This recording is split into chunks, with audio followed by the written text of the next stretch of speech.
Show 216 unconventional. The destination cannot be started. Okay. So it looks like I'm not going to be broadcasting on Twitter tonight. That's kind of a shame. I wonder what happened to the Twitter feed. Alright, let me get this title changed here. I am absolutely flying by the seat of my pants for sure tonight.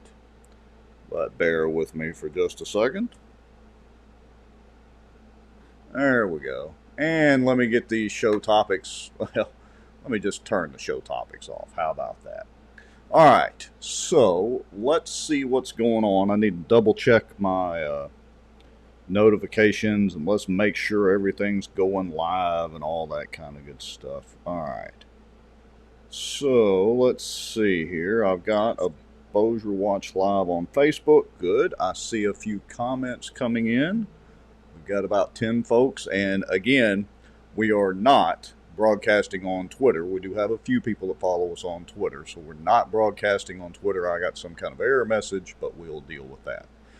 This is show 216. It is titled Unconventional, and that's a little play on words because we're going to try to have Duke, maybe Kara, maybe some other guests from the RNC convention floor in Milwaukee. Now, we tested this earlier.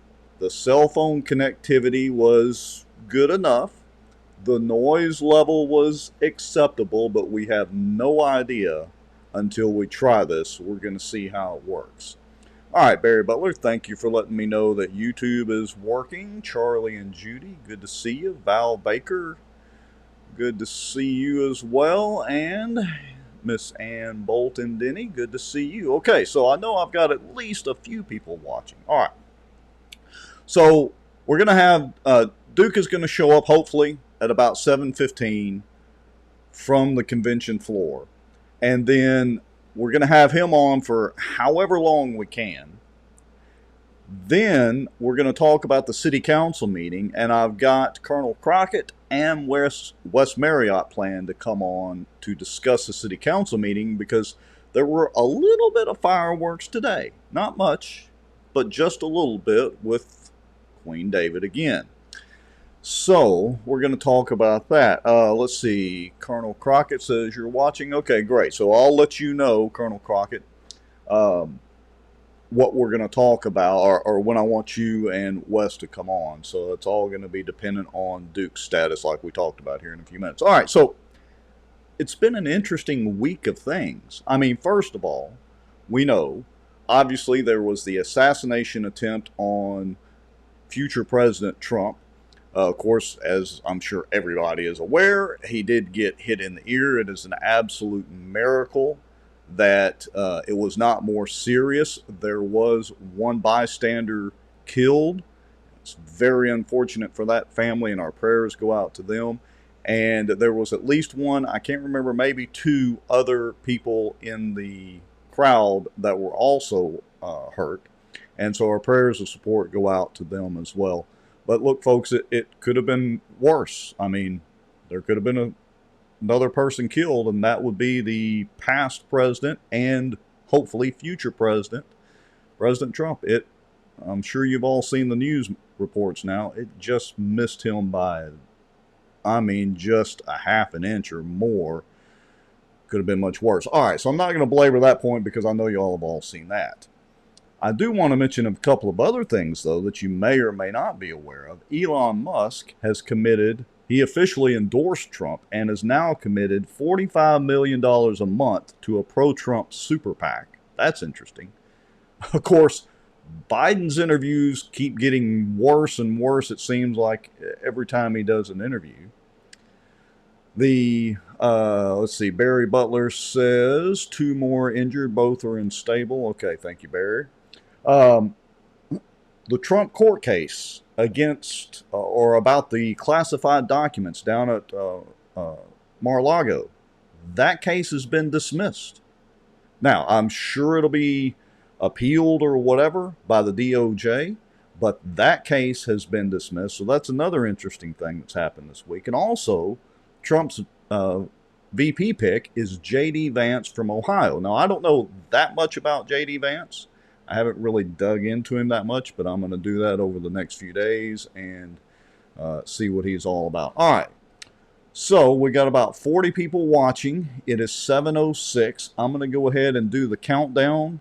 Y'all grab some popcorn and a drink. Y'all know the drill. We'll have about a 3-minute break here, and then after a few minutes, we're going to see if we can get Duke on, and we'll just take it from there, and we'll fly by the seat of our pants. All right, here we go. Countdown time. Folks knew a lot of the back office on the politicians that they think walk on water. They would be shocked. You know, there's an old wound from a knife in my back that just is giving me heck lately, and it's just really irritating, so I have to kind of wiggle around a little bit. Well, I've not heard my name in stable or Baton Rouge in stable in the same sentence in a long time. I titled it A Shot Across the Bow of the Good Old Boys. Just, you know, they feel helpless, they don't feel heard, they have nowhere to turn. Some Republicans as well believe that government has the answers. And let me tell y'all something. I don't know anything government does well. Nothing. And aren't there laws that say that you have public meetings so that the public can have accountability of their elected officials? They're making a little bit of progress, but I would definitely have to give the race to Caddo Parish right now. Yeah. I don't know. Is there anybody from Plain Dealing watching, you think? As a member of the media, I'm very concerned about what I've just heard. Did you or did you not requisition some money to fight against this or for it? We hired a lobbyist. It cost us $15,000. We were opposed to HB 630. So for this week, folks, the cockroach of the week, according to Bossier Watch and Duke Lowry and Rex Moncrief, is Raymond Cruz Legislative Assistant, Allie Feaster Smith. Thank you, Allie.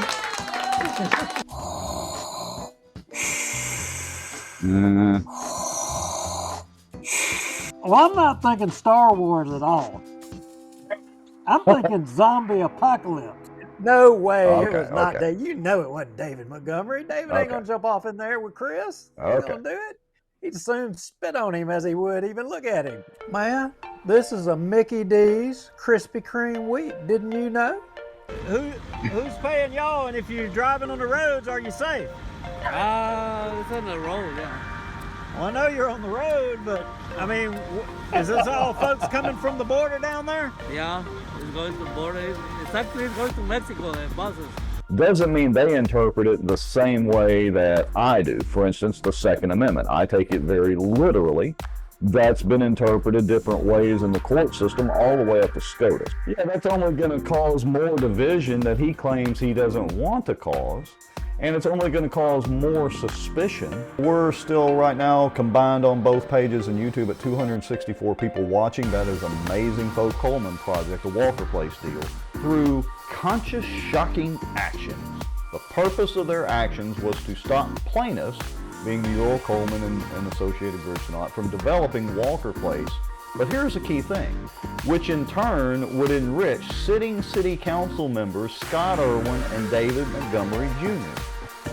You hit the button, does that mean that people are like seeing us sitting here talking? Well, chatting? in theory, it's an every week thing. We got to double check and make sure it's like a miracle any of this actually works. This live broadcast is brought to you by the Outdoor News, fishing and outdoors for our area. Acadiana Mortgage, over 25 years in the mortgage business. Pelican Training and Consulting. Reach out to Julie Ferris. Smarter Geek, making technology easier. And folks sharing information and watching out. Now, grab your popcorn and a drink. Here we go. And here we are, at least here I am. Got the empty chair. Let's see, I got to point this way. Got the empty chair over there tonight. Duke, of course, is at the Republican National Committee Convention in Milwaukee. He and Kara both are there. Y'all may have seen some of the videos I've been sharing out that Duke has been sending, which are some pretty interesting interviews, some really good ones, and just kind of some scenery around the convention to kind of give you folks what it's like, a sense of what it's like to be a delegate at the convention. Okay, so let me see, without further ado, let me see if I can get Duke, if he is ready to come online. Now, folks, again, this is live. There are no takebacks, as we say all the time. So we're going to be testing this and literally flying by the seat of our pants. So let's see how this is going to go. Let me send him a text message here. And let's see if he's ready to come on. So we've got, again, several things that we're going to talk about tonight. Hopefully we'll be able to get Duke on here in just a second. And, yeah, so, all right, just a second, folks. Yep, let's try it out. Okay, got to send a text message. So I'm being host, producer, and all that sort of thing tonight. So anyway, let's see if we can get him on.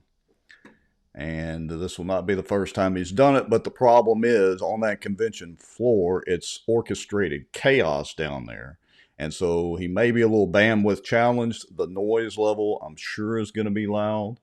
So we'll see how he's doing. Okay. All right, hold on there, Mr. Lowry. Let me get you over here. Can you hear me? I can hear you loud and clear. Can you hear me? Excellent. I can hear you pretty good. Just speak up a little bit, but I can hear you pretty good. Yeah, it's kind of loud down there. Yeah, it's very loud. And hey, I'll briefly kind of pan around here and show you folks kind of from being on the floor. It's a little tight, not too bad, but you just never know who all is around you. Some folks up in our part of the woods, they may recognize this guy. Oh, yes. Say hi to Northwest Louisiana. Some Bacchus folks in here. Yeah. And let's see here. Let me turn the camera around. I'm going to do it the other way. All right. Let's scan back here. A lot of folks in our area may recognize this fella. Our newest secretary. I always call him the congressman, but we call him Duke Ellington. But, that's all right. I won't hold it against him. Say something, Congressman. Hello, everyone. Back home. We're having a great time. I'm sorry to tell you, we're enjoying ourselves. Elected the next president of the United States, Donald J. Trump. Appreciate it, Secretary. You probably prefer Congressman. Well, actually, Secretary of State is not correct. It's just Treasury. Oh, see there. Okay. See, I learned something. Yeah. All right. This is not only entertaining; it's educational. Well, we know him as Congressman Fleming, so that's good. Yeah, that's right. I'm showing my ignorance on live video here. So, Blake, again, you want to say hi to people in Northwest Louisiana?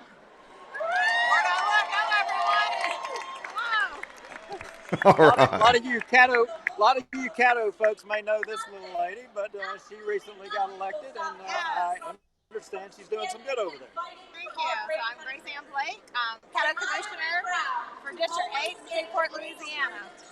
Awesome. Glad you're here. Go Trump. Go Trump. All right. Well, we're going to slip out, guys, and I'm going to walk along as we go, and we'll just catch who we catch. Yeah, so. Oops, excuse me. Oh, I recognize that guy. Rascal. Oh, yeah. Hey, how you doing? All right, so I'll grab you and get you to say hi to everybody in Northwest Louisiana. Hey, Northwest Louisiana. We're representing you very proudly here at the RNC.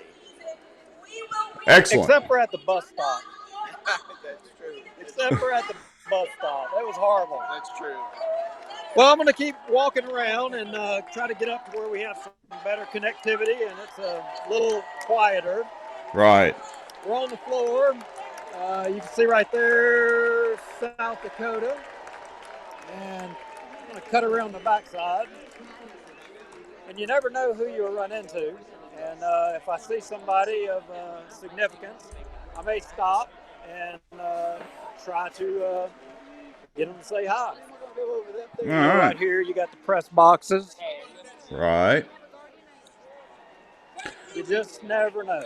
So I'm going to say there's thousands of people there. Will that be an accurate number? Yeah, and there's Newsmax right there, live. We've y'all are watching Newsmax. Who is this? I don't know who that is. Whoop, excuse me. Say that again, Rex. Oh, just saying that there's thousands and thousands of people there, and a lot of them are streaming and using their cell phones. Yeah, there is, and the amazing thing, there are more. There's more press.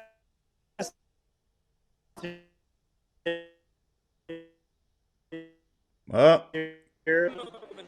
Well, I don't know what's going on here, but somebody of significance is going to be coming out there. Yeah, I don't know who's coming out right here, but anyway, they say there's more press here than there are delegates and attendees. Wow. And this whole building only holds, I think, technically 17,000 people. Excellent. So, do you know who's on tap to speak tonight? I honestly have no idea. None whatsoever. All right. Ryan Haygood says MJ may be speaking tonight. And you really want me to comment? Oh, just remember, he's third in line right now.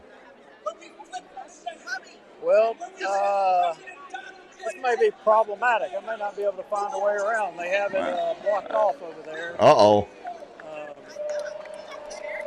Oh, that's okay. Okay. Lost in the Minnesota section, so. That's all right. Anyway, so is there anybody got any questions kind of right now? Yeah. We certainly want to hear any questions or comments that folks may have. If y'all have some, put them in the comments real quick. We're going to try to keep Duke on a few more minutes.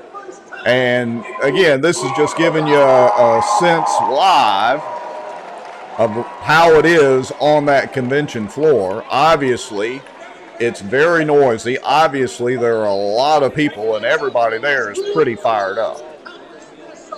You have an Iowa to trade? I've got a Louisiana pin I'll trade for. Louisiana's good. All right. What state do you have? Montana. Montana. I'll do a Montana.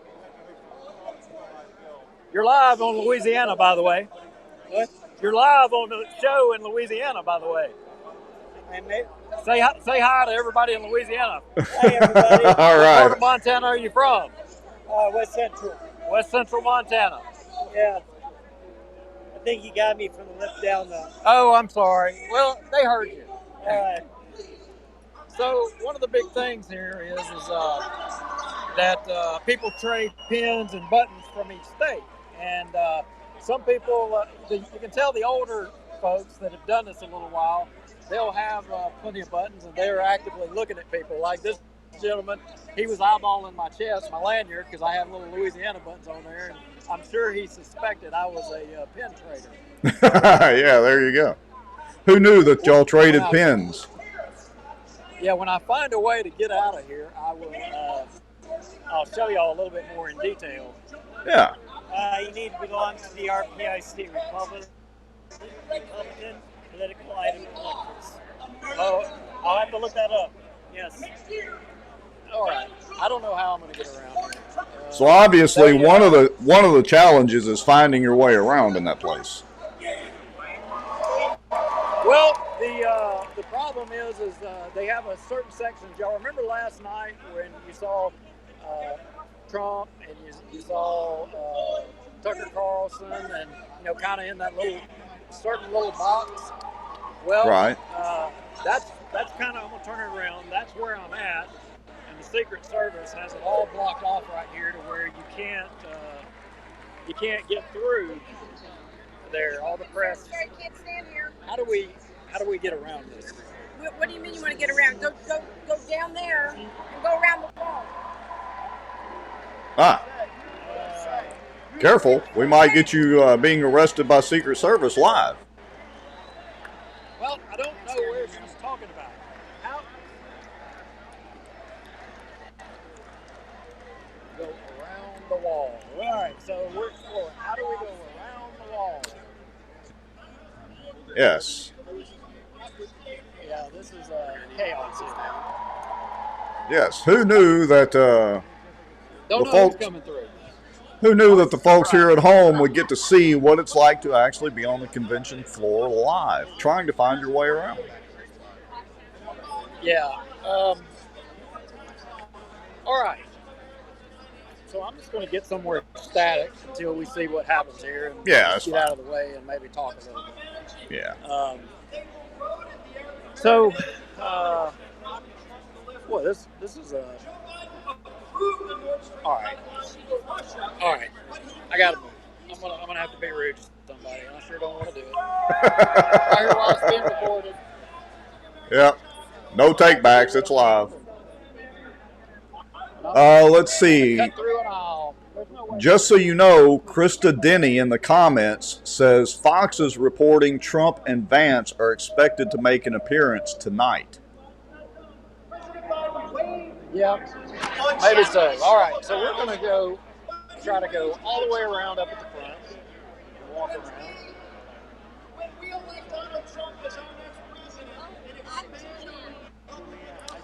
Let's see, and we're getting comments says Scalise is on right now. Yeah, but he's probably not. He's not down here on the floor. Right. Tons of media. John James was right around here just a minute ago. Oh, I'm not even listening. Scalise is on the stage. Yeah. I'm just trying to figure out how to get around. That's okay.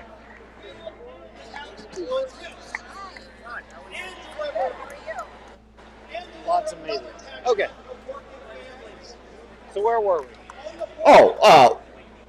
We were watching you wander aimlessly around the convention floor. This is great. So we're here at Florida. And say hi, Florida, Louisiana.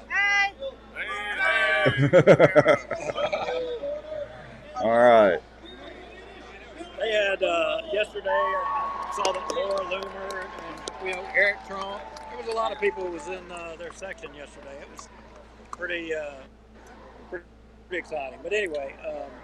Well, talk to me about the process and let folks know how it works being a delegate and the process of selecting.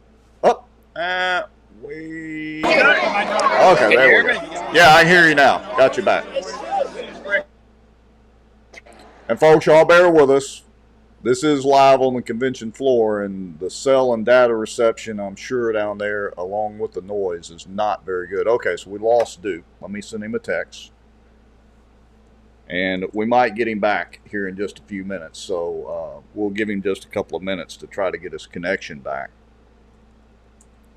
And again, what we were trying to accomplish with this is just to give you a sense of what it's like to be there. There we go. We got you back. All right. So if you guys kind of delay for just a second, I'm maybe going to give you a treat. We'll see how this will turn out. Okay. Excuse me. Well, I mean, they have you packed like sardines in there. Let's see here. Excuse me. Excuse me. Oh, excuse me.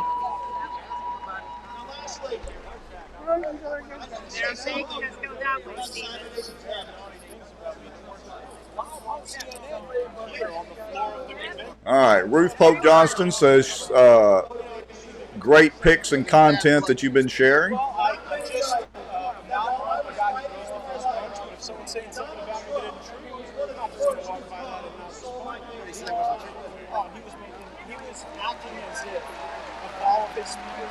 This could be interesting.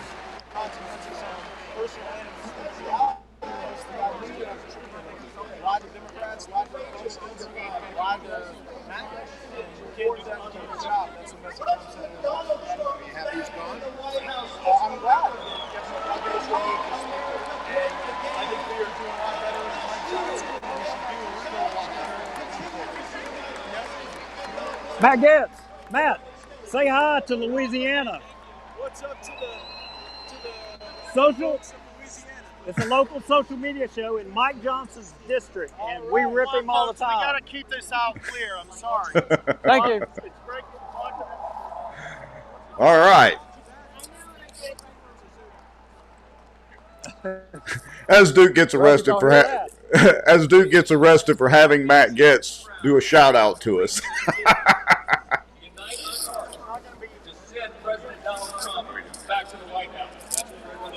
All right. I'm gonna try to get up the ladder here. Yeah. All right. And if you look up the stairs, you'll see State Representative Michael Baham. Yeah. Your Louisiana peeps. You should say hi. Well, Matt Getz was a little more talkative than Baham. Right. But you just never know who you'll run into. Yeah. Boy, if you weren't on the floor, as you can see, you are stuck and not getting on the floor because they got everything blocked. Well, so I'm getting comments now that MJ is at the mic. You know what? Oh, I can hear him. All right. Well, as I try to find my way out of here.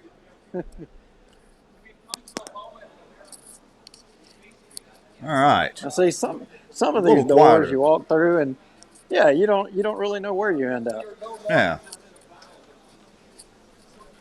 All right, bear with me.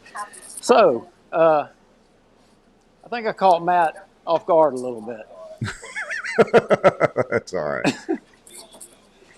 But all day long you do that. You walk around here, and you never know who you'll just all of a sudden you're standing there, just like I was standing there yesterday, and Vivek Ramaswamy came walking right by and actually said his name. He stopped, shook my hand. And anyway, then... all right. Okay. This is going to be entertaining. Let's see if I can...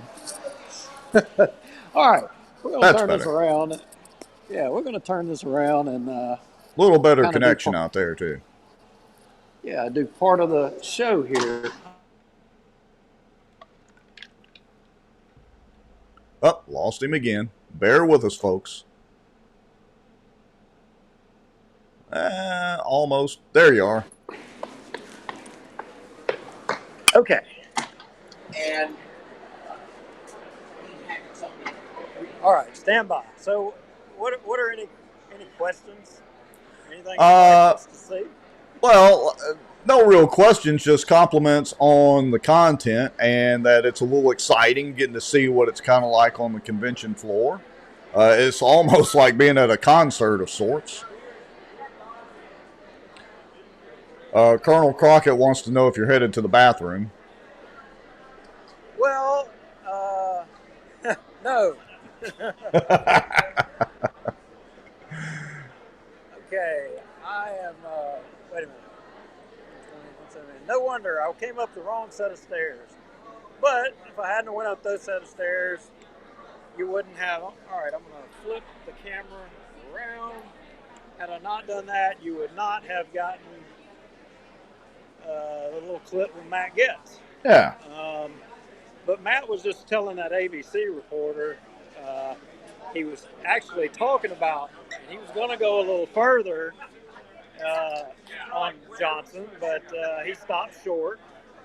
And then, I think he kind of felt like I baited him a little bit, which I did. It wasn't to hurt him. It wasn't to hurt him at all, but he didn't know me from Adam. Right. So all right. So tell everybody where you are now or what you're doing.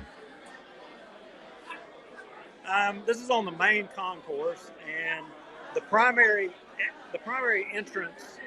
You can exit a lot of them, but there's only a few entrances that you can gain access to the floor, and of course, only the credentialed people that are delegates can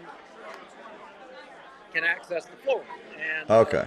I was needing to meet someone here at, in fact, right here. Ah. Well, I can't. Jennifer. I can't tell you guys. Let me turn this around. I can't completely tell you guys what I'm doing right here, but. Do you want to just take this? It doesn't matter. Just go ahead. Because I'm not. Text me the time when you want to come. Yeah. Sounds good. Stand by. Bear with me. All right. Remember, folks, this is live.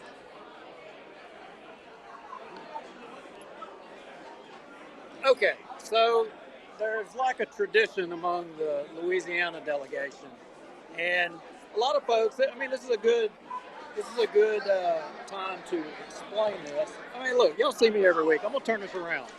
If you're like me, you like to go to events. I like to people watch. That's what I like. You know, you just see the most amazing things. Anyway, with that said, so a lot of people say they're delegates, and you know, technically they are, but the thing is there's only so many delegates across, or you know, to each state, 3 per congressional district, and then there's a fixed number of statewide elected at-large delegates.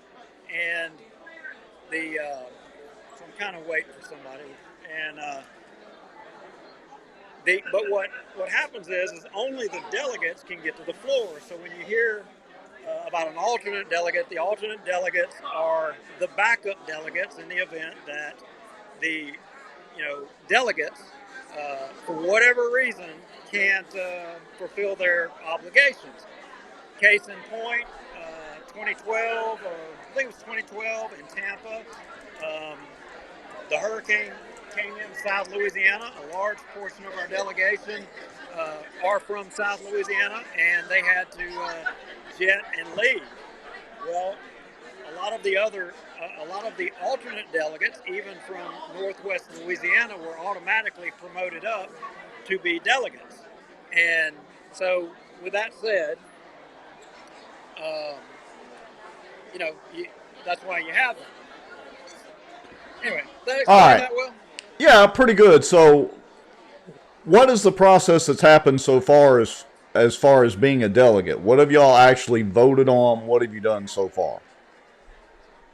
Well, there's only really the two main most important things are the very first day, and that's when the voting takes place. That business has already been conducted, and that's over with. Now it's nothing but endless speeches.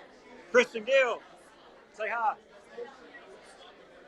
South Louisiana delegation. He's from our delegation. He's a delegate. Anyway, the business has already been taking place on the first day, and the voting, which was to adopt the rules of the convention and the platform. Which raises. There's a lot of. I think maybe we'll go into more depth with that next week on the show on a little bit of the pushback on the platform as it relates to abortion. And if they saw the video that we put forward earlier, they would, I think that guy explained it well with that interview that I did, probably better than I could explain it. Yeah, and so I'm getting some comments now from Barry Butler and Greg Bell that Vivek is up on the podium speaking now, just so you know what's going on inside.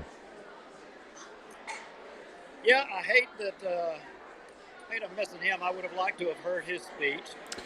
They're saying he's probably going to be the guy running for Senate to replace J.D. Vance. Maybe so. Honestly, I hope Trump finds a good place for him in the administration.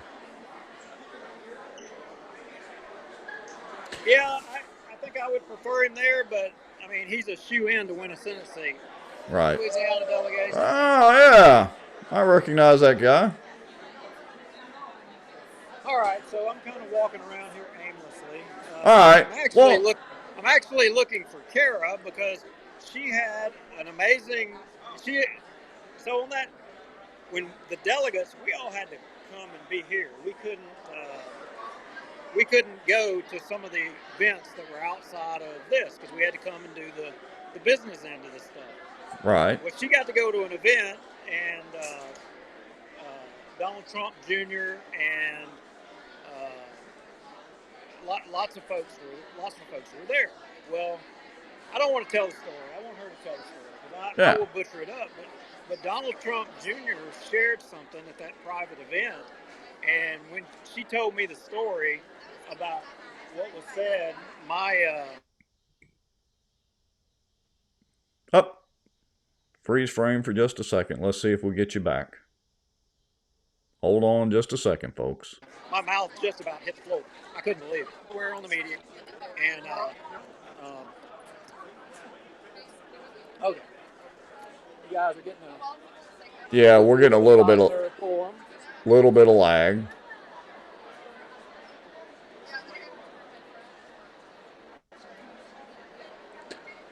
Let's see here. Barry Butler wants to know any votes today or any more voting business that y'all have to do.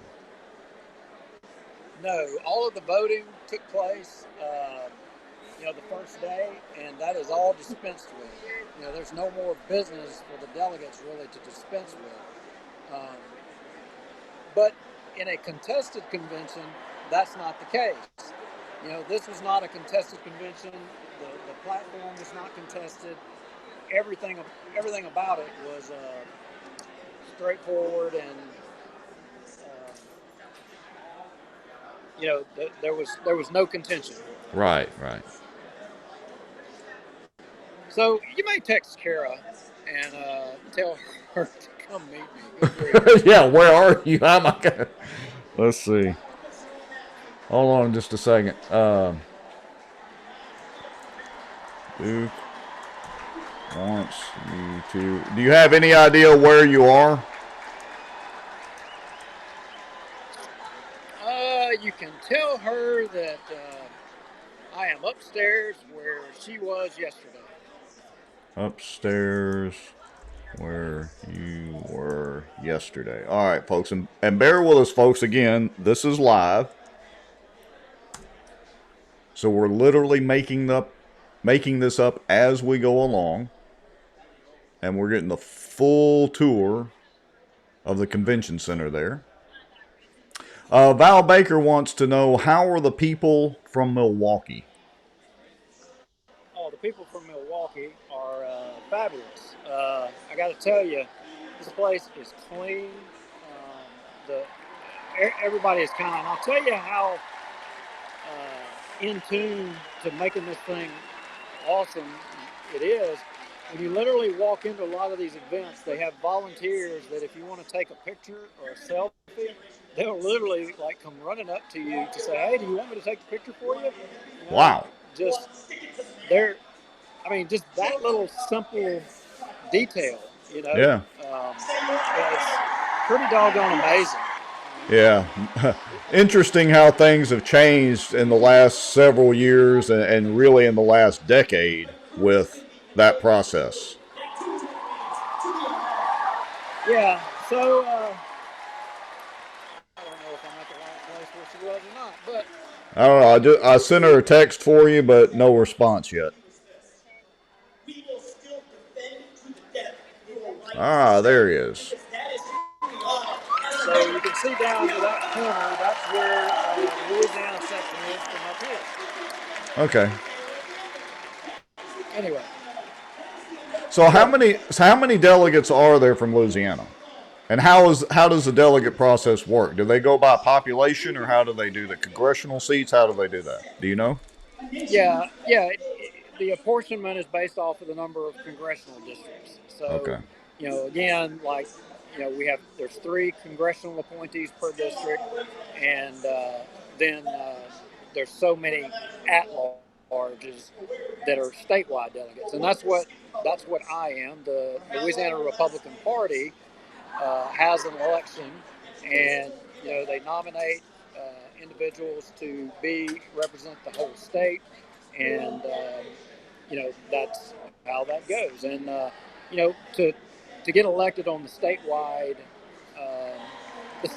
ballot, you've had to develop a lot of relationships with people across the state to be able to, get your name in contention there. I mean, if you haven't spent any time, developing relationships and getting to know people from across the state, the likelihood of you being able to be successful is not very good.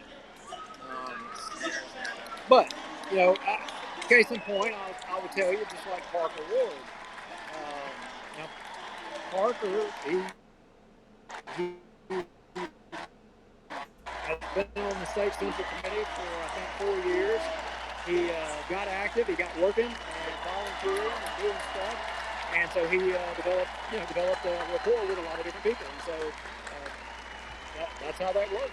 And I would encourage Republicans that are interested, want to get involved. I mean, you have to pay your dues. Right. And well, interesting. Get in the game and get to know people. Interesting tidbit about Parker that some of our viewers may not know. He ran for mayor at one time, mayor of Shreveport.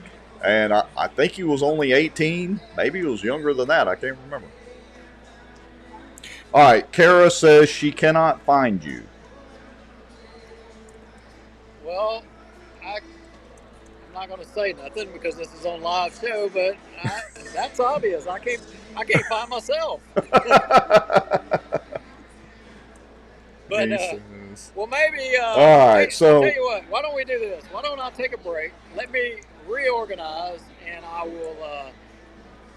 Once I find her, I will dial you back up, and we'll get that story out here, and then maybe we'll go in a little bit more depth and talk about some more of the detail pertaining to the platform, some of the controversies, even pertaining to JD Vance, some of the criticism, and even some of the speakers from last night. There's been a lot of criticism and about the party, where the party's heading, and I'm not concerned. A lot of people saying, "Oh." She said she's by 121. Oh, well then I have to go downstairs, which I have to figure that out. All right. So let me catch up with her, and I will call you guys back. Okay, do that. I'm going to get Colonel Crockett on and Wes. We're going to talk about the city council stuff. Just text me and let me know. Or if nothing else, y'all just pre-record it and talk about some of that stuff, and we'll keep posting videos either way. Sounds good. See y'all later. All right. Thanks, Duke. Talk to you in a bit.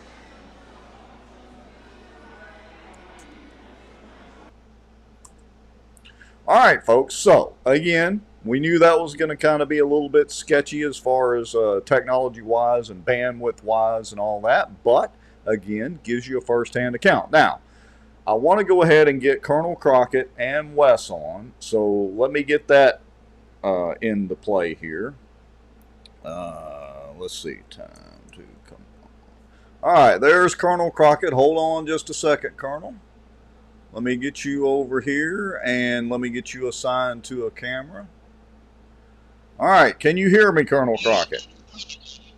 I think I can. I have to get my light adjusted here, but go ahead. Okay, and I've got Wes, so hold on just a second. All right, let's see. Let me get Wes in here. All right, Wes, can you hear me? Yeah, I can hear you fine. Can you hear me? Absolutely, crystal clear. Colonel Crockett, give me one more sound check. There you go. 1, 2, 3. Okay, and I'm getting echo from somebody. Who has speakers on? Hold on, I'll get them off. Okay, yeah. Just a second there, Wes. We're really flying by the seat of our pants tonight.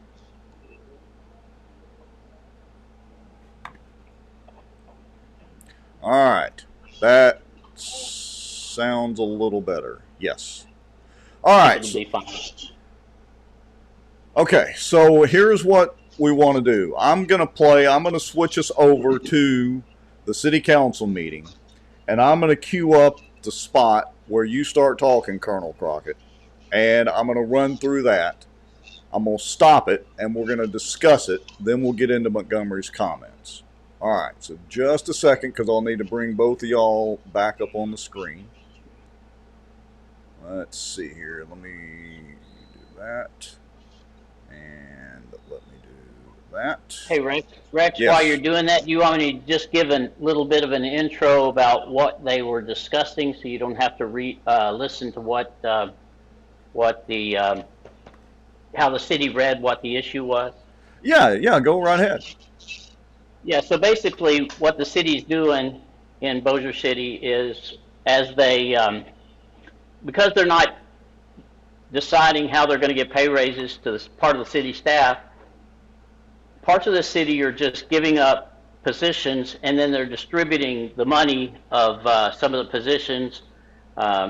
In this case, it was one of the positions in the accounting department. And so they just vacate that position, take it off the books, and then they spread the salary among the other people. So that's how they're trying to give pay raises right now in the interim while they wait for the salary study. So I was basically commenting that, why are you doing this? Why don't you just look at where other money exists? And that's what we're going to get into in the city council. But they read that one position, and so that's what I got up to give a comment on. Okay. All right, so let me go ahead and I'm going to play this real quick. So let me switch screens back. Here we go. Thank you. David Crockett, 653 Dumaine Drive, Bossier City, Louisiana. Each department is feeling the burden to delete positions without justification about whether the city is overstaffed. I rather doubt that they're overstaffed. The problem for the city is that every wage category is likely underpaid, which I think we've all talked about here, and you've already answered one of my questions about the salary study. I hope the city will commit today to publish the salary study as soon as it comes out. I think the issue that we've all talked about here is that for the police force, you don't have the luxury of staff reductions for salary increases. According to FBI Bossier City crime statistics, it would be risky to remove police officers from your books as you did during the 2009 financial crisis. Every policeman will admit that they are understaffed because of the force that was already reduced. The Fraternal Order of Police in Bossier City survey showed that the police feel underappreciated by many of the council on this dais. And one in the council is apparently surveying the public to run for mayor. Yet no one is standing up. What does this have to do with the agenda item? Is that a point of order? Well, you stop my time, I guess. All right, so I'm going to stop it right there. Colonel, tell us, I mean, it's kind of interesting that he tried to stop you right there when you started talking about the surveys. Well, and you know, Rex, you and I both know it's when you start to talk about something that's contentious that David Montgomery typically interrupts you. The first time he tried to get me thrown out of a city council meeting by point of order 3 times was when I was trying to talk about the city's debt and the debt per capita when the city was voting on extending or refinancing some of Bossier City's bonds, which is also a little bit about what we're talking about here, because Bossier City's debt, to me, is wasteful spending. The amount of debt they have and the amount of interest they're having. So David Montgomery just didn't want to have anything about it. So when I started to talk about getting into a little bit more about the problems the city's having, he just didn't want to hear it. So yeah. I was prepared for it because I knew that some of the issues that I was talking about were going to be controversial. All right, so we just lost Colonel Crockett. Wes, as a former Bossier City police officer, you've got some perspective in this. So why don't you tell us what your feeling is? Have you talked to any current police officers? I mean, we've all seen the survey from the Fraternal Order of Police. We did it, a couple of shows ago. What's your inside scoop, or what's your feelings on all this? Before we even get to the current environment at the police department and how just tone deaf the majority of the council is towards their needs, I think it's really important to point out it is 100% unconstitutional for David Montgomery to interrupt Colonel Crockett when he is speaking about an issue before the council. There's no buts about it. The fact that David Montgomery continues to do that tells you that he has no respect for the Constitution. He has no respect for the form of government that's existed here for hundreds of years. There have been multiple court cases that have already established what type of restrictions can be placed on free speech. when you're directly interacting with the government, that is the most protected speech. And what Colonel Crockett was doing today was directly participating in the government process as they deliberate an action they're about to take.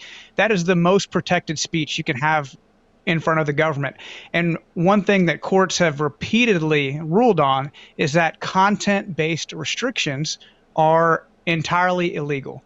And that means they can restrict the time, they can restrict the place, and they can restrict the manner of the type of political speech, but they cannot in any way restrict the content. And by interrupting and saying, well, this is not relevant or this is not germane to the discussion at hand, what they're doing is derailing and minimizing what the colonel had to say, and it's 100% inappropriate 100% of the time. And David Montgomery really needs a refresher on the basic tenets of constitutional law, and it's a shame that, you know, the city attorney didn't step up and say, actually, he has the right to present his opinion as long as he abides by the time, place, and manner, which he obviously was doing. Well, but we all know now that Montgomery's got his running buddy Jacobs sitting over there in the chair, he's a little more emboldened. Notice he's not been very animated for several meetings, many meetings, but by golly, he was this afternoon. All right. So, Colonel Crockett, when he interjected, what was your response to that? Well, basically, what I was trying to make sure was that they didn't take my time away. So my response immediately was to try to go through the president, which David Montgomery has a habit of assuming the role of the president and trying to tell you whether you have a right to speak or not. So I was prepared for that. You know, I wasn't going to let it bother me. And so I just went through the president to just, you know, try to get to the point where I could just continue what I was going to do. But when David Montgomery started to offer, I think, you know, that he would let me just speak as much as I wanted, I was willing to do that. I just said, don't start my clock. Right. I don't blame you. All right. So I've got Duke and Kara lined back up. So I'm going to ask y'all to do one favor, and we want to continue this discussion because we're going to get into the police pay, the Bossier City police pay, and the debt sum. So I'm going to disconnect you two. I'm going to switch back to Duke and Kara, and if y'all will be patient and wait about 5 or 10 more minutes, we'll come back on, and then we'll continue this discussion. That sound like a plan? Absolutely. Yep, sounds good. Cut us off. All right, I'll text you when I'm ready.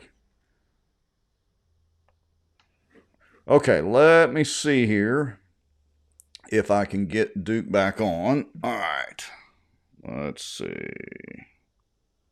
Boy, this is like herding cats here. All right. So I just sent Duke a text. And let's see if I can get him back on. And we'll continue from there. And look, folks, there were some low-level fireworks that went on today in the city council meeting. I mean, Montgomery was, I guess, feeling his oats with Jacob sitting there. I don't know. But he decided to challenge the colonel just a little bit again. And he decided to get on his soapbox and go back into the issue of the 2009 layoffs that weren't really layoffs, or I don't know how he actually framed that. All right, here is Mr. Lowry. So let's see what we got going. All right, we have music in the background. And we have no video yet. So no video. So let's see if we can get video in. Almost there, folks. Let's see if we can get this accomplished. You want to try again, Duke?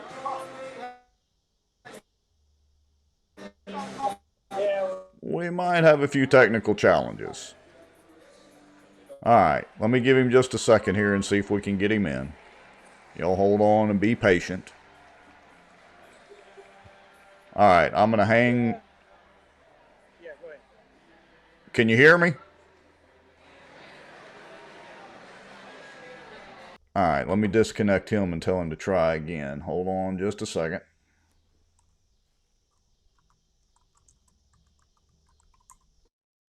So all the real reporters there have, I'm sure, their own dedicated bandwidth. And yes, Val Baker, it's the metal roofing, basically a Faraday cage. So anyway, let's see if we can get Duke back in, and maybe he'll get a little better connection this time. and see if we can get a little more of the inside baseball. But what I was saying about the city council meeting was that apparently, all right, here we go. Aha! We have you. All right, there we are. Can you hear us? I can hear you and can see you. Well, so we don't deprive people of seeing a little bit of the convention video. I'll have it there in the background behind us. So, like I was telling y'all earlier, the delegates, we had to come to the convention floor, and we had to do a little voting and conduct business, and we weren't able to go to some of the pre-scheduled events. And but Kara was able to go to one particular event that was a pretty amazing event, and well, y'all all know who Kara is. Anyway. It only took me 3 years to get on the show, so. She's brave. You'd think I'd know somebody. Yeah, you think. So, you told me a story that, and just tell everybody generally about how it was, but then also, then I want you to tell the particular story at the end, describe the event, all the people that were there, and then the one thing that was of significance. Right. So it was not a hunting club, actually. It was put on by Don Jr. and Rock Borderline from my neck of the woods. Rock spent a lot of money to increase voter turnout by Tell her to speak up.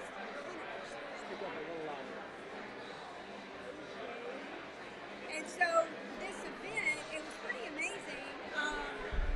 And so the end, the top off was Ted Nugent actually played at the end, which I haven't uploaded my video yet. But during Don Jr.'s speech, he actually told the story. He said it actually took about an hour and a half because, of course, they locked down all the phones. It took about an hour and a half for him to actually get on the phone to actually talk to his dad. And so he answers the phone, hello, and he said that his, he said, how are you? And his dad says, I bet you're pissed, aren't you? President Trump says that, and then Don Jr. says, why? Why would I be mad? He said, because they shot me first. And we're like, whoa. It was pretty funny. Totally Trump. I haven't heard that story anywhere else, and if that gives you the mentality of Trump, and it says something about the family, and that just emboldens me to support him even more. Oh, absolutely. Don Jr. was pretty humble. Sorry, Rex, I can see your mouth, but I can't hear you talking. But Don Jr. was pretty humble through the whole thing, and it was a different tenor of his voice, but it's still defiant, still fighting, still supporting his father and whatever he decides to do. So it was a pretty amazing lunch and sidebar video. Awesome. All right. Well, we'll let y'all get back to the convention. Anything else you want to share? Yeah, like I said earlier, I think maybe it would be appropriate for us to talk more in depth on the party politics end of it, and a lot of people that, especially Christian folks, a lot of folks are expressing, the Republican Party, they're nothing but the Democrat Party now, and then a lot of people talking about the Teamsters speaker, and then of course having a lot of different, having a porn star for a speaker or a prostitute, and so I think it'd be best to address all that maybe on our next show, but I think there's two sides to every story, and I think we're going to need to tell the other side of the story. And I'm not justifying anybody's activity, but we can't condemn people and at the same time not offer an opportunity to change. You were right. It's something I've always talked about, these big mega churches. I don't like it. It's like they're building castles to keep people out, not bring people in, keep people out. And that's essentially what the Republican Party has been, but I would say that we've turned the page on that. And I read a thing where somebody said, this is no longer the Republican Party. They're right. It's not. It's the MAGA Party now. Yes, there you go. And how the MAGA Party has evolved quickly over the last few years. That's right. So, anyway, I'll let you go, and from Milwaukee, we will say bye to you, and we'll keep trying to send little videos and maybe some interviews. Kara, you want to? Oh, I saw a news a few minutes ago, and I saw Marjorie Taylor Greene too. Oh, I got to go find Marjorie Taylor Greene. Oh, absolutely. Yeah, snag some more good interviews. All right, see y'all later. Y'all be careful and have fun. Bye-bye. All right, bye-bye. All right. YMCA playing back there, Village People. All right, so let's see. Let me go ahead and let me get my guests to come back on. So Colonel Crockett and Wes, come on back in if you can, and we'll continue our conversation. Let me shoot out a couple of text messages here.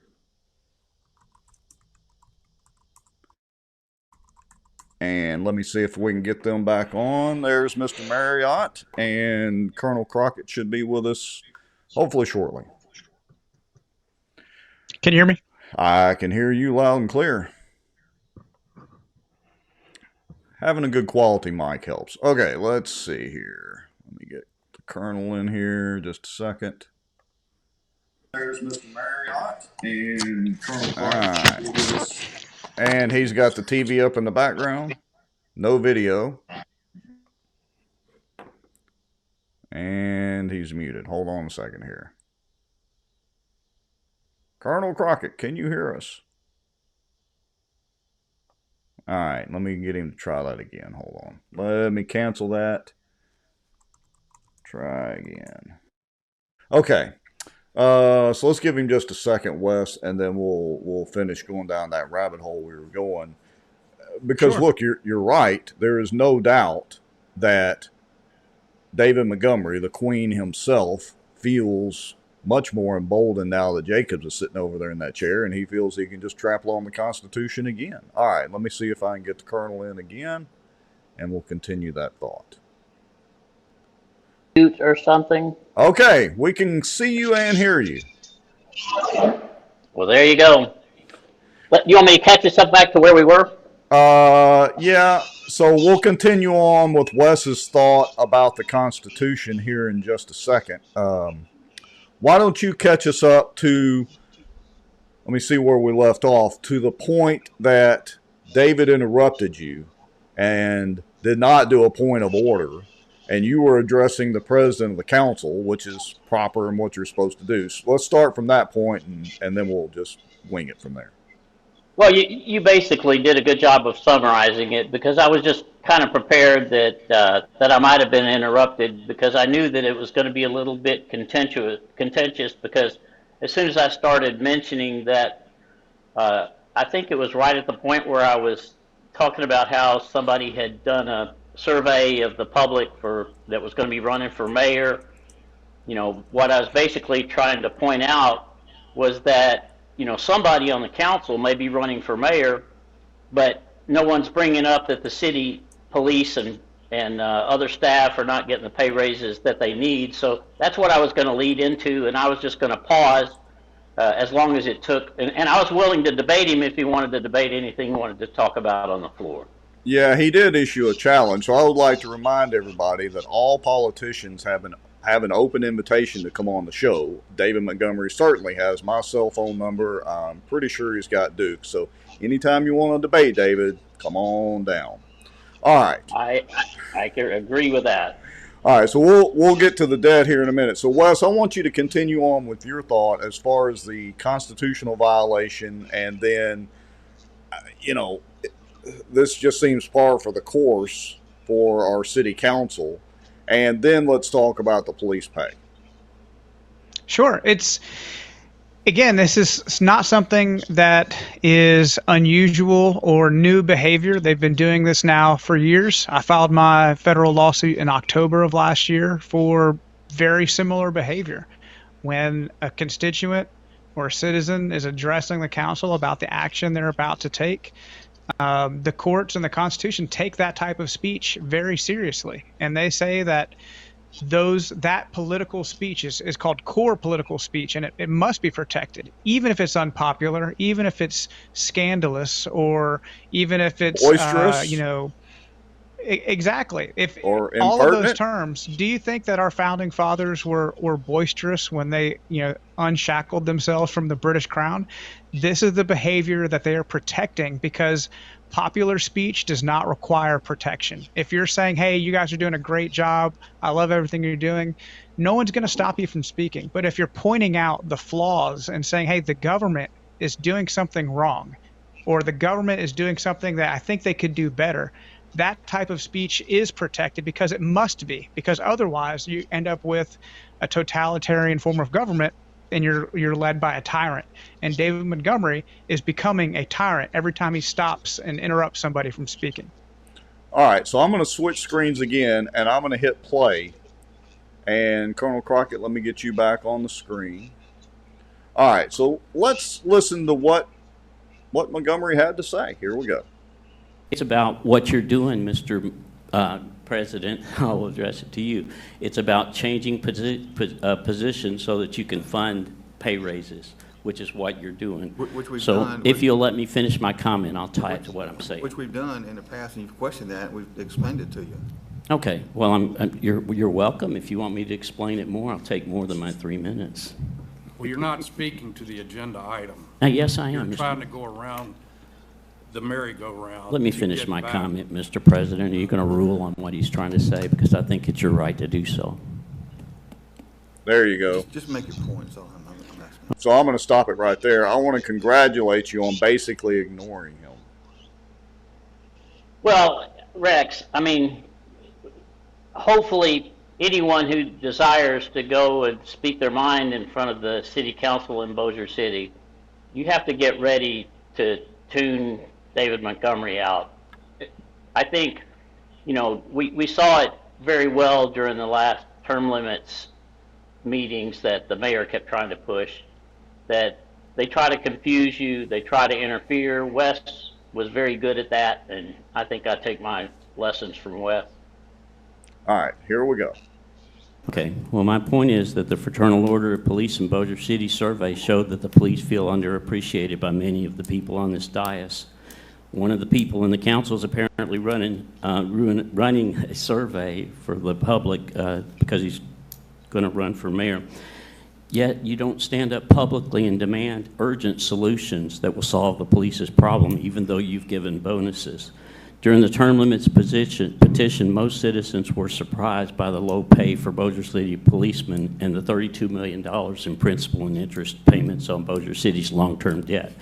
Many asked what happened to the casino revenues. So my point is, rather than doing these changes on a position-by-position basis throughout the year, which is what seems to be occurring in the council, Bossier City can stop the bleeding.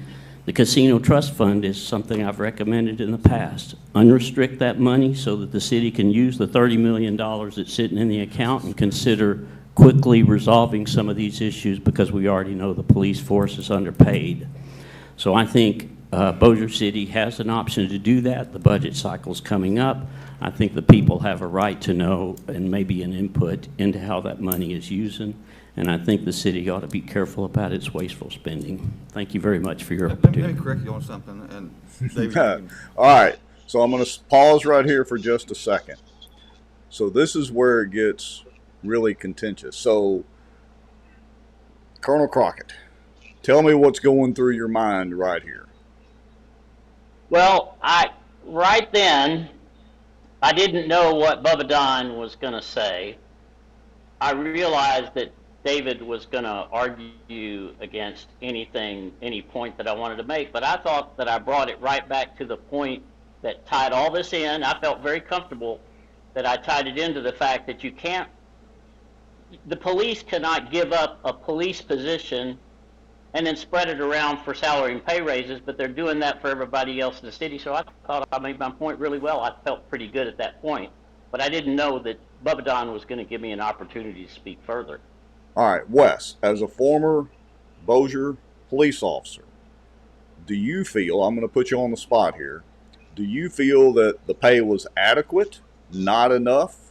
Do you feel the city council was looking out for you guys when you were on the force? What's your opinion on that?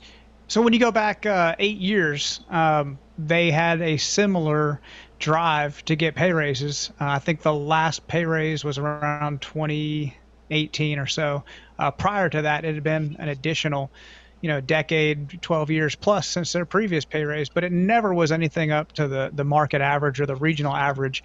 And the same complaints that you were hearing today, those well-founded complaints, we heard back in 2016. And there were several officers that did a very similar survey. And they said, hey, I'm working 20, 30 plus hours a week in overtime so I can pay the bills. I have, my wife is working 20, 30 hours a week overtime so we can afford to put our kids, in school.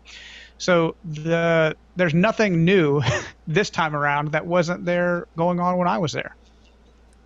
All right, so I'm going to play this through, and then we'll continue the discussion. Or not.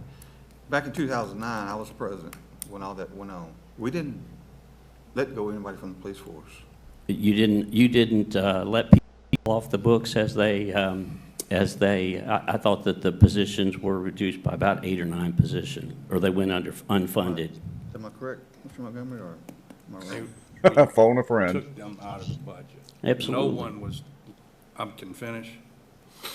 No one was laid off. Exactly.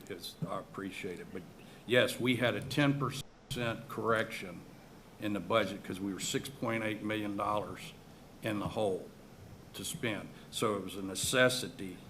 And the reason, in a nutshell, it would take days to explain, is that we overspent and gave raises when we couldn't afford it. And that's why we are so cautious today that we make sure before we give these raises that there's a revenue stream that is appropriate to fund the cost of these raises, which roughly... I'm going to just pause it right there for a second. I basically have 3 things to say. Tennis courts, YMCA, and towers of tax dollars. I mean... Rex, excuse me, you're exactly right. And if I can jump in here, one, the fact that he said that no one was laid off and that these positions were reduced, those positions had living, breathing bodies in them with families, and they were laid off. Several officers that I worked with in 2014 had just returned back from being laid off just a year or so prior. They were in the academy. They were hired. They were in the training process, in the pipeline. They had started a new career. Their families were counting on the income that they, getting a civil service job is a pretty safe thing in society. As long as you do a good job, it's pretty much guaranteed you can make it to retirement. Because of some of the same people who are still in the city council, their financial mismanagement in 2008 and 2009, they had to lay off those police officers, and those positions never came back. So for him to say that people were not laid off, that's not true. I spoke with some officers earlier today that were a part of that layoff. So it's maybe he forgot because he's been in office for so long, but it's interesting. I was going back and looking at articles in KSLA from 2009. Councilman Darby had this to say. He said, "It's my opinion that the layoff of public safety personnel proposed by this administration is akin to both a crime and punishment." Well, who is responsible for that financial mismanagement? Three of those councilmen, Williams, Darby, and Montgomery, are still serving to this day. Well, yeah, and I want to remind everybody that in show 194, which was back on February the 27th of this year, we had Jeff Sadow on, and we went over the Bossier debt. As a matter of fact, we released, it's still on the Facebook page, but I'll re-release it. We had a chart showing and correlating the time or the dates or years of their elections and how much the debt increased during those times. And look, I've got another question.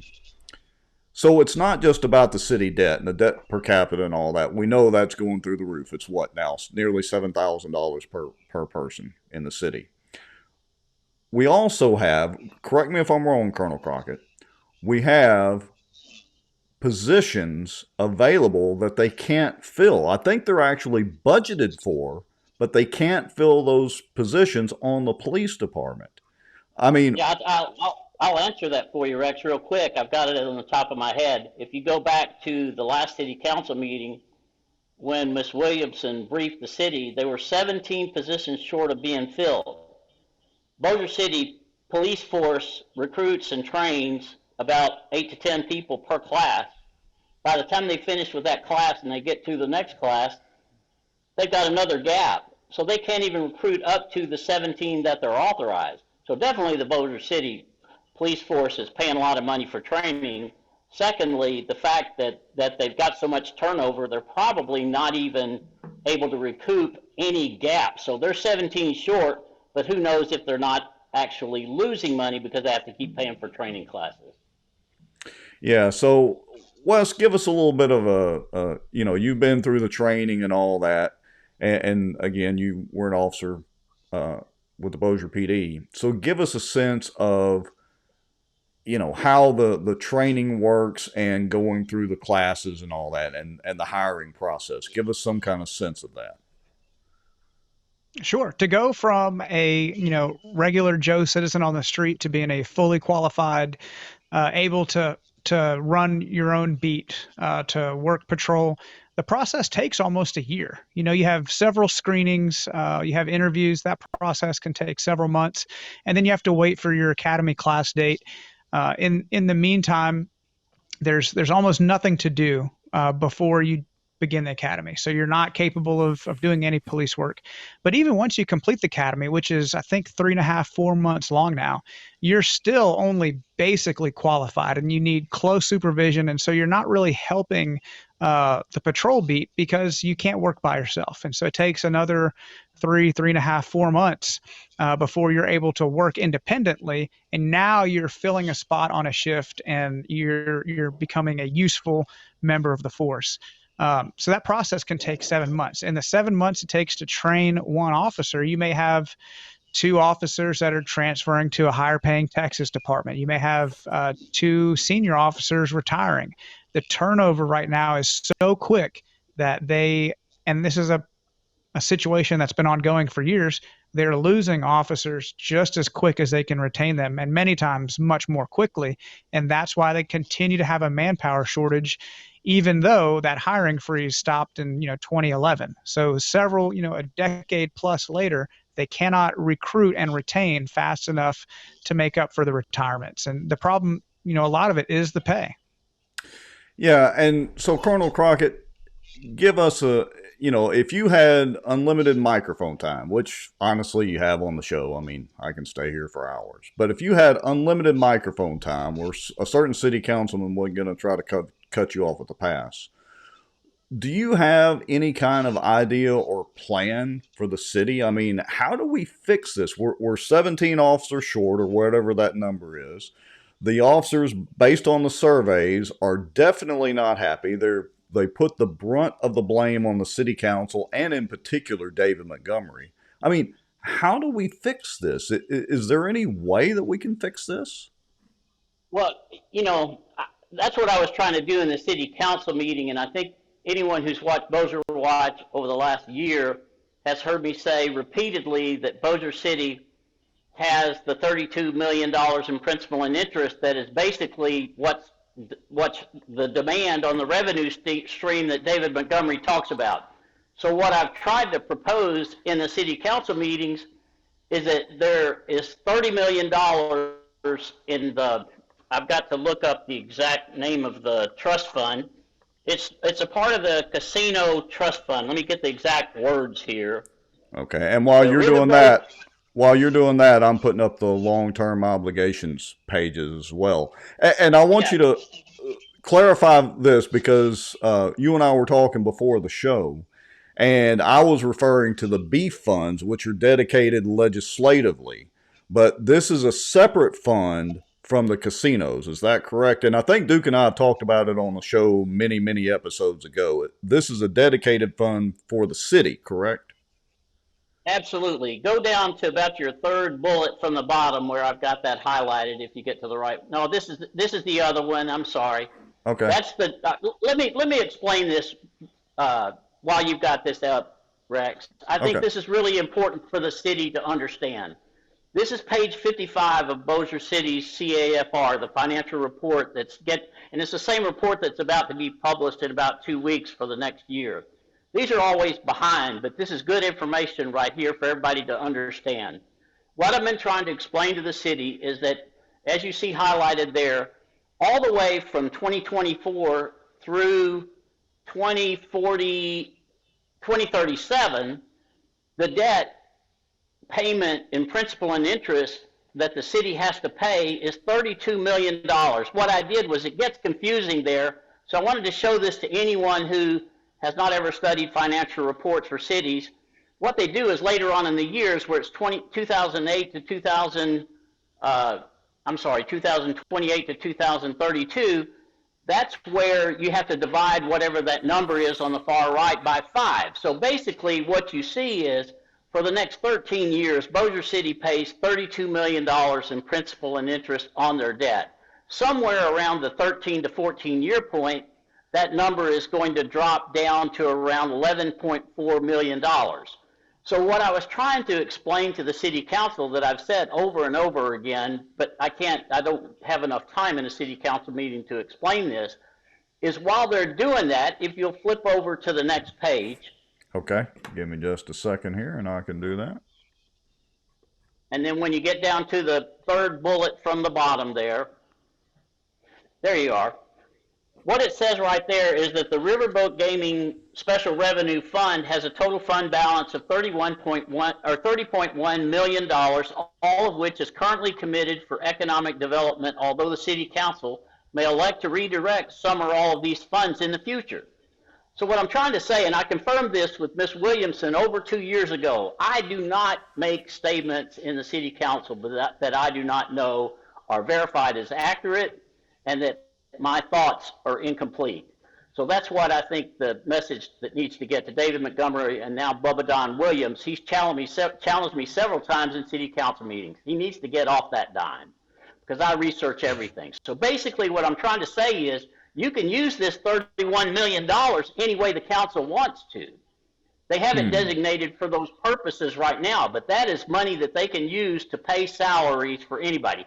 That's money that was earned through the casinos, that was talked about very widely, and that's why I said during the council meeting that I described to the council, was when we were walking around talking to people and we talked about how much debt Bossier City had, the people would ask, I thought we had all that money from the casinos. Why do we have a financial problem? Just like I pointed out, they didn't know Bossier City had at one time peaked at $450 million in debt, which what the average person would not understand if you've never studied basic budgeting and you don't know how bonds work, is you borrow up to that maximum or that amount that you had, but over those years you have to pay principal and interest, and those are serial bonds. And I don't want to get too complicated, but those serial bond payments go throughout the life of that bond. So even though your total amount of debt that you have starts to reduce, the principal and interest payments that you have to pay to keep retiring that debt goes on for years and years. And I'll tell you what's laughable about that. When one of our last councilmen, and I don't want to name anybody in particular, had just gotten beat in an election, I went to him and I asked him, I said, do you know how serial bonds are paid for? Do you know why the principal and interest payments on the debt are important? He couldn't explain it to me. I knew the answer, but he couldn't. And that's what I worry about in Bossier City's council. I don't know how much Bubba Don understands serial bonds. I don't know if he understands that $32 million. All right, so getting to the question, go ahead and ask what you were going to ask, but I wanted to get to the revenue stream issue. Oh, no, go ahead. I was going to go ahead and switch us back and let us hear the rest of Queen David's soliloquy, but you're explaining this fine, so go right ahead. Well, I think, and of course, Jeff Sadow may be on right now, and he's always a little bit good at adding something else if he wants to pipe in with a text comment or something. But here's what I was trying to get to them. Not only do you have a fund that can help you fill that gap for the next 13 years, but you have a constant revenue stream with those funds. Now, they may not be enough if you're going to have to pay for the salary that you would have to pay, plus you have to pay the retirement and stuff like that. But at the 13-year point, that's why I keep adamantly making the point in city council meetings, they wanted to borrow another $75 million in Bossier City. If they borrow that $75 million, you're stretching out the amount of debt that you've got. Now your principal and interest payments are going to continue. So this is going to become relevant later on, because after you play David Montgomery's next comments, I'll talk to you about the frivolous spending. I'll talk to you about why you can't do that, why you can't keep building things like the Walter O. Bigby Carriageway. And then what we didn't talk about before the meeting is the next thing on the agenda after the city council meeting part that I was in right there, they're talking about renovating and tying in the construction I'm going to call it David Montgomery's driveway, because the whole Walter O. Bigby dumps right out at David Montgomery's office. And now they're going to do another construction project over the $60 million that they just spent for the Walter O. Bigby to get it to David Montgomery's office building. Now they're going to do another construction project on the road that goes right there to David Montgomery's office.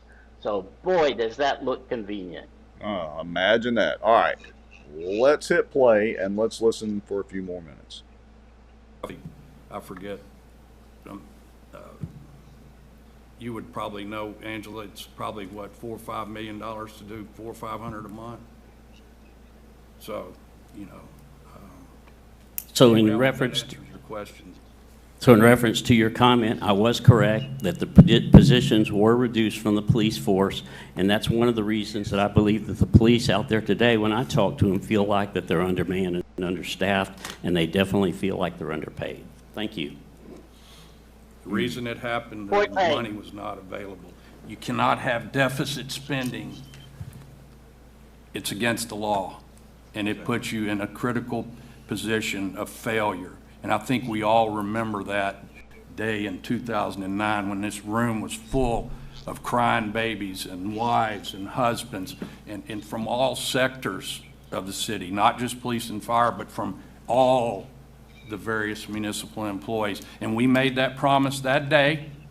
We would do anything within our power never to have to witness that or act upon that again. And I will stand here today and fight for that until the day that I'm not elected or in office again. So I want to make that very clear. We do not wastefully spend. I am proud of what we've done and accomplished over the last 15 years. Including the attempted tennis courts, the YMCA, and don't forget, folks, y'all can drive by that stupid monument in the middle of that roundabout and see what David Montgomery has done that is non-wasteful with your tax dollars. Okay. Where are we going to debate, David? A few more things. Let me add a couple of more points to that. Louisiana Bond Commission cites that the Bossier City should compete all of their finance and legal fees for the bonds. David Montgomery, what's his famous quote? We don't compete that. Right. The reason they do that is when they were going to refinance those, or when they were going to sell those bonds, which Bossier City never did, but they are prepared to borrow more money because they're going to run out of money for David Montgomery's pet projects. But that $75 million bond was going to cost Bossier City $1.5 million to do all the financing and legal fees for that bond. Not only do you have to borrow that $1.5 million, you have to pay that money. You pay interest on that for the life of that 20, 22, 24-year bond. That's wasted money, David Montgomery. The tower tax dollars, we already talked about that, $450,000.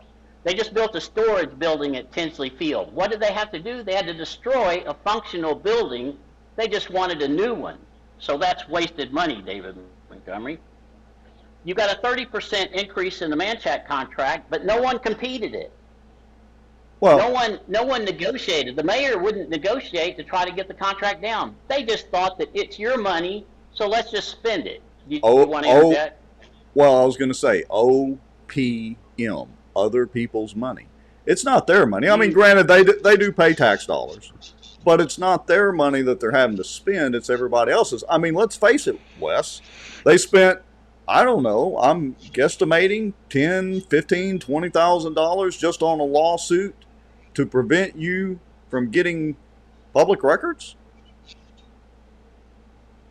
Yep, and they continue to do that. I'm not sure if you're aware, but I continue to submit records requests when I'm researching stories and topics to discuss. And instead of the city responding to that directly, or having, a city employee handle that, every single public records request that I send now is farmed out to Wiener, Weiss, and Madison, and the taxpayers of Bossier City are paying $200, $250 an hour for them to pull some phone records or look up a ordinance every time that I request public records, which is a constitutional right in Louisiana. We're paying a private law firm to handle that.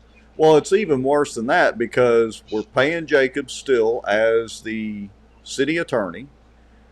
We're paying Richard Ray as the assistant city attorney. I'm going to assume they've got a secretary or two or somebody to help them. So we're doing all that and paying, aren't those, they're Caddo attorneys? Or the Caddo Parish? Wiener and Weiss? Yes, that's correct. Okay, so we're paying Caddo Parish. Yeah, we're paying Shreveport attorneys in addition to paying for a city attorney and paying for an assistant city attorney. That's just ridiculous. Hey, Wes, you didn't mention, what were you requesting records for that they thought was contentious that they didn't want to give you? It's everything now. Everything from Charter Commission records to telephone records from the marshal's office.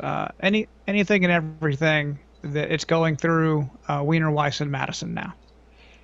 Well, let me just make a comment, Wes. I don't want to get us off track, but one of the critical pieces of that is here we are, term limits petitions coming, that's going to come up pretty soon. Here we are with the Charter Commission that's all bogged down right now.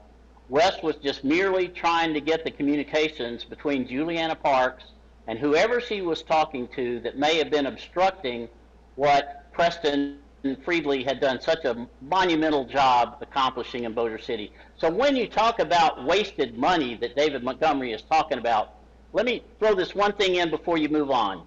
I want to finish my list because I'm going to say it real quick. Change order after change order. Wasted money, David Montgomery. Parking garage at East Bank. How much has the city made off of East Bank? Brookshire Center losses every year. Convention Center losses until recently, and I did want to mention this to you and Duke, that apparently the Convention Center is starting to make money now. Montgomery's driveway cost $60 million. Walter O. Bigby carriageway. They could have stopped it where they were at 20, left that $60 million and fixed the streets and roads in Bossier City and used it for other money instead of borrowing the next $75 million that they're talking about. $32 million in principal and interest every year to me is a waste of money.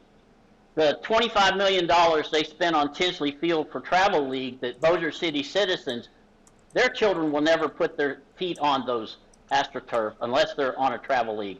That's less than 1% of the American people that play in travel league. 99% of the kids in Bossier City will never set foot on those. $1.5 million for new dugouts at Tinsley Field where they tore up good dugouts.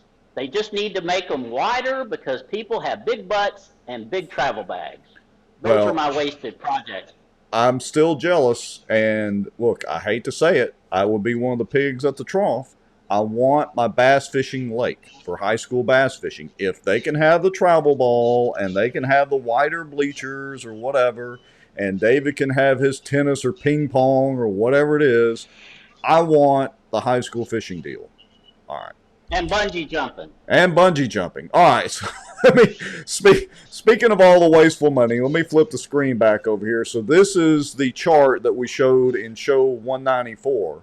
This is based on Jeff Sadow's numbers.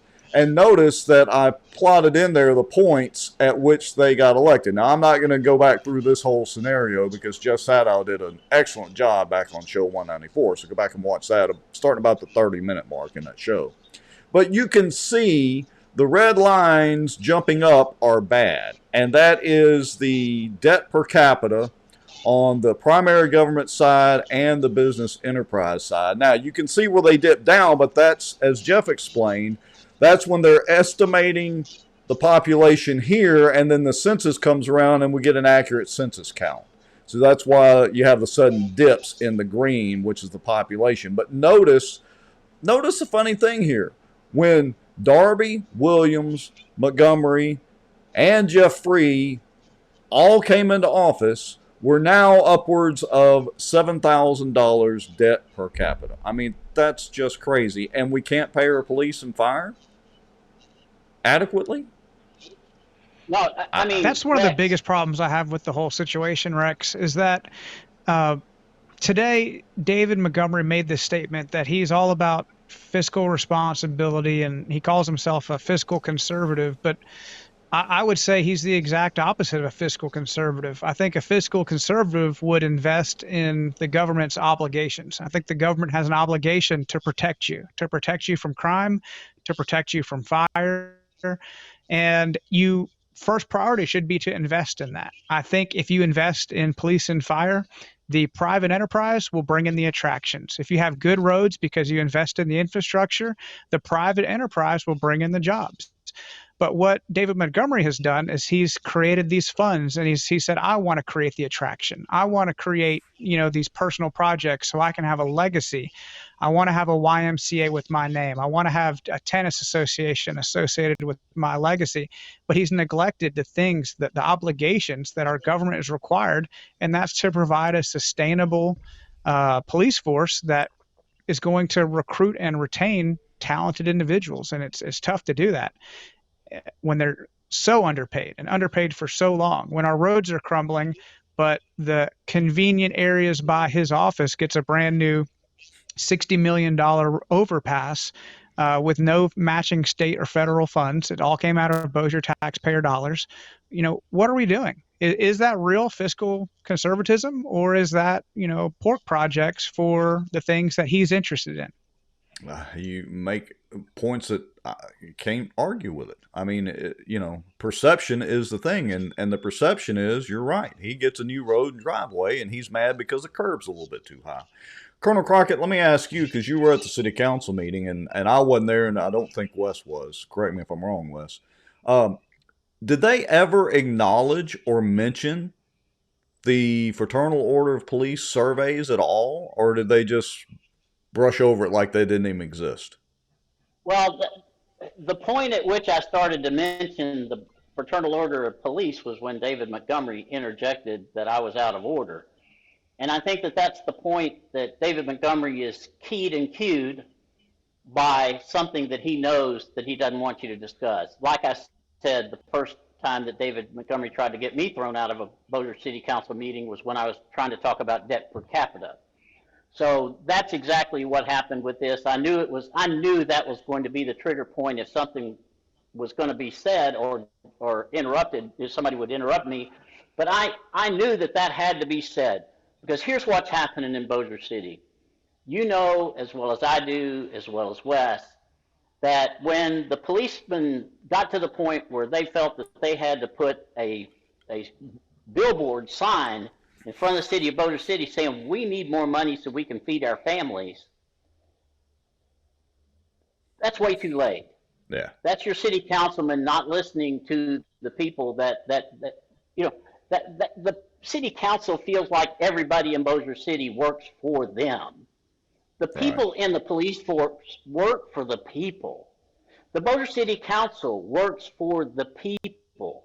Now, here's the one thing that I was going to add to that, Rex. One of the things that I cut out of my comments, because I knew I would be interrupted and I was probably going to be limited to my 3 minutes, was that I think that the mayor needs to start thinking about who he gets his economic advice from. Bossier City citizens need a voice. Bossier City needs the mayor, and if I were him, I would pick 3 people, maybe 5 people in the community. I would avoid the Chamber of Commerce.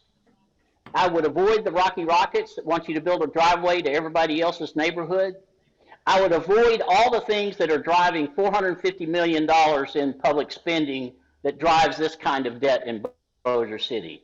These are projects that somebody that can be in the council for 22, 26, 28 years can watch. And that's why we need term limits. I cut all those things out because my nature is typically that I want to be nice in the council meeting. I'll let them try to walk on me, but I'm not going to let them walk on me. But what I do want to do is I want to not inflame somebody, but I do want somebody to be able to speak for the policeman. I love what you've said, Wes. I hope more people get a chance to hear what you've commented on. My question to Wes, you and I both know, we both knocked on the doors of Bossier City citizens. How many people were surprised, if you ever talked about Bossier City's debt, how many people were surprised to find out that Bossier City policemen were the lowest paid police force in all of Louisiana among the larger cities? You know, how many people in Bossier City knew that we were paying $32 million in principal and interest on the debt? I will tell you that right now, it's not the council that we're getting from the Chamber of Commerce. It's not the Bossier Press Tribune. They're not covering these things because they make money from the city. They're not going to cover the negative things. So right now, it's what you do, Rex, and it's what you do, Wes, that make all the difference in the world. And I just try to raise things to the council because I think the people in Bossier City need to hear it from the public. And but I appreciate what you're doing in covering this whole issue tonight. Yeah, no problem. So I'm going to start wrapping it up here. Wes, if you have one thing that you could say to the city council right now, and specifically to David Montgomery, but honestly to more than half of the city council, what would that be? What, as far as the wasteful spending and then not spending it on the police raises, what would you say to the city council? What message would you like to try to get across to them? It's funny because I've thought about that all day. I was so surprised at David Montgomery's comments, especially as he kind of pointed the finger at the administration of 2009 and this, financial calamity. And I was thinking, David, that was you. Who was running the show back then? You were there. Darby was there. Williams was there. Let me throw this at you. And Williams was the president. Right. That's what he said. And the thing that gets me is, Darby's own comment, that the layoff of public safety personnel is akin to a crime and a punishment. The situation that they created by their wasteful spending in 2009, they didn't spend their way out of it and make something better. All they did was they kicked the can down the road to my children's generation. If they continue to do it, it'll be my grandchildren's generation, and it's got to stop. And the only way that happens is by an informed electorate, that puts pressure on their elected officials. And you do that through engaged criticism of the government. I'm not saying that anybody on the city council is a bad, terrible person. And I think that they're morally, corrupt. Although there are many people who might have that view. What I'm saying is I don't think you're doing a good job managing the money that's entrusted to you. And I think that if you have a two-way communication with people who have, a master's in public administration or decades of experience that are in, your community, maybe you may look at this with a little bit of perspective and say, hey, there could be another solution.